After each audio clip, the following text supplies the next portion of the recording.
To preface, this entire story is real. It's not a story that's real. It's not one of those friend of a friend stories. It's the one story from my childhood that I vividly remember and have yet to get the memories of that twisted night out of my head. A little background information first. As far back as I can remember, I had a fascination and love of horror movies. From a young age, I would read countless horror story compilations that were sold at school book drives, and since 5, I would watch many horror classics such as Halloween, the Elm Street series, the Friday the 13th with my mother. We even saw Hostel together when I was 11, which personally I was a bit let down by, even at that age, but I digress. To sum it up, blood, gore, and essentially the feeling of horror and terror were something I was more able to handle as opposed to the average person. I was not scared easily. Where I lived is also relevant. My house was a typical middle-class, suburban, 2-story home at the back of a cul-de-sac. My room is above the garage with a great view of our big backyard. There's a little roof outstretching from right below that window, and oftentimes in summer, I would sit on the roof at night and watch the stars.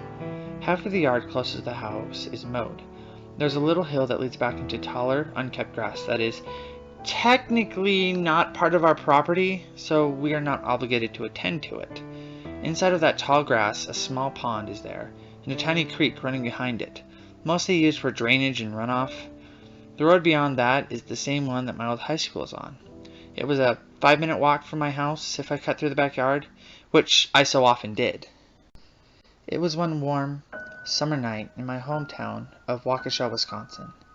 Just after my freshman year of high school, when I was 15, it was a typical evening where I had my windows open as I was trying to fall asleep. I had, and still have, a terrible habit of staying up far too late. Not like 1 or 2 a.m. late, but closer to 3 or 4 a.m. and some nights around 5 in the morning. I was staying up, watching subpar late-night television. Flipping through my music I just recently downloaded onto my iPod. Basically just staying up because it was summer and I could. It was about 3 in the morning when I abruptly stopped whatever it was I was doing and ran to my window. I heard a very loud, albeit short, yell. It shocked me because it was so abrupt.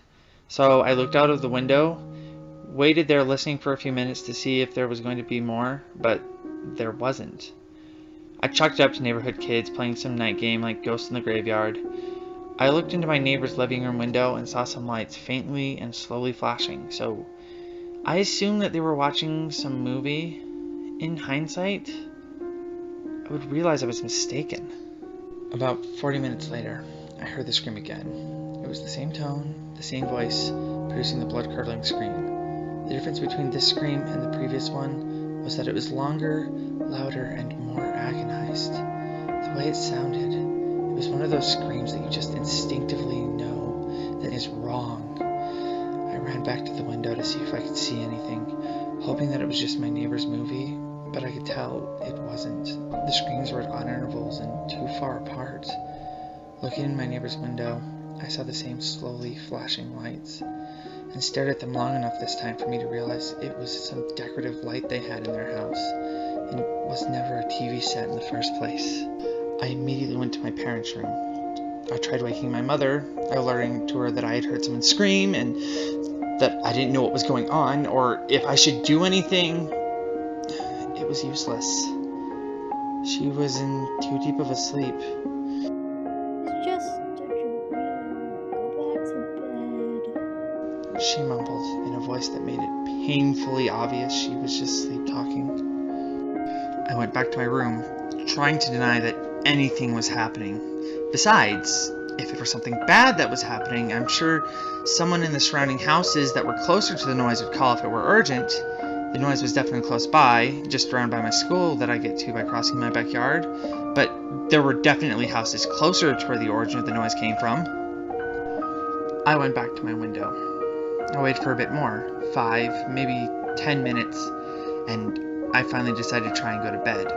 And that's when I heard it. The same yell again, same tone, same male voice, but this time he was screaming, very clearly an agonizing, pleading shout. Help me! Somebody help me!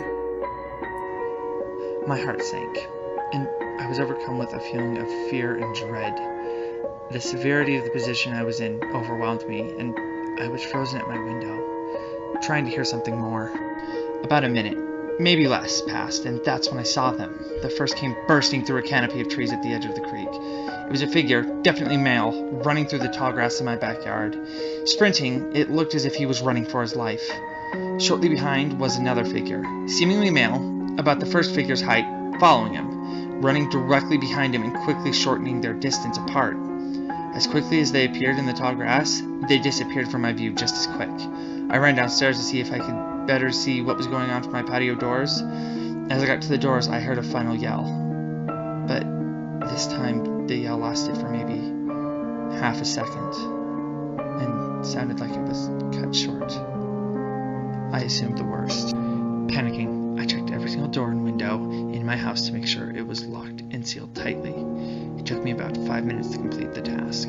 However, as I was checking the last window, I saw a figure emerge from some trees near the tiny pond that stretched to my neighbor's backyard. The figure began to make its way between the houses when it stopped. It just stopped, and I could not help but stare at it to see what it would do, what move it would make. After about 10 seconds, I became disturbed.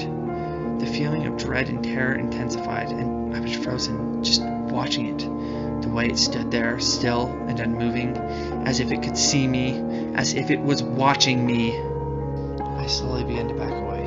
However, when I did, all I could make out in the darkness was it raising its arm and waving at me. It did see me. I was sure of that now.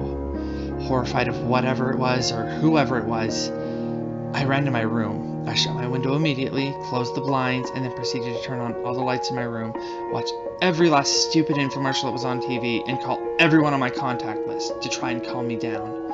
I didn't sleep until the next afternoon. As my parents awoke the next day, I told them what I saw, but left out the part of the figure waving at me, as to not frighten them. They were shocked, but didn't have any idea of what to do, so pretty much left it as a freaky story. I then took my dog out as we all woke up and the sun solidified its place in the sky. The sunlight helped me regain some of my composure. As he was out doing his business, my dog trotted over to the tall grass, which is where we usually take him to go number 2.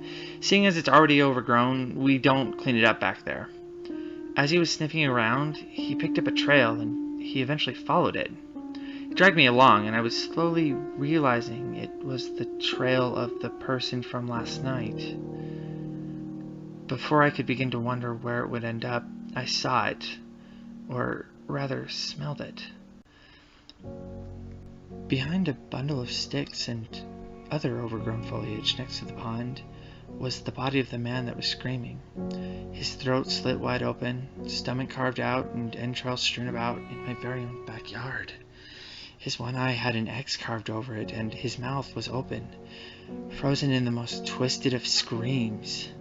All the gory horror movies I had seen could not prepare me for that nose-burning, visceral, and putrid smell of a dead body. It nearly knocked me off my feet, and I will never be able to forget what that horrific odor smelled like, mixed with the metallic scent of blood that had since seeped into the edge of the water, giving our pond a slight hint of crimson. I ran upstairs and told my parents immediately, half crying and in complete shock. The ambulance, police, and coroners came. They questioned me a bit. Not too much. I'm pretty sure my mom said she found him so they wouldn't keep bothering me with questions, especially in my shocked, almost catatonic state. We would later find out that the boy was 20 years old and raped shortly before he was murdered. It took me weeks to be able to sleep at night again after that. Since then, I've always had a feeling of guilt. There are nights I feel like maybe I could have stopped it. Been a hero at 15, saved a life, stopped a killer. I wish I did something. I was just so terrified. I was more scared than I'd ever been in my life. I was frozen with fear. The most terrifying part of the whole ordeal, however, was not seeing the body. The thing about that night that rattles me to my core, the one image that has since burned into my brain and haunts me on that occasional night, was when I ran upstairs. Right after it waved to me, I shut my blinds, turned on the lights, and watched TV all night. But there was one last moment where I cracked open my blinds, just to see if dawn was approaching. As I peeked out, I saw someone standing on my roof, outside my window with his eyes as close to the glass as possible, just staring at me, watching me. I will never forget those eyes, those twisted, bloodshot, yellow eyes.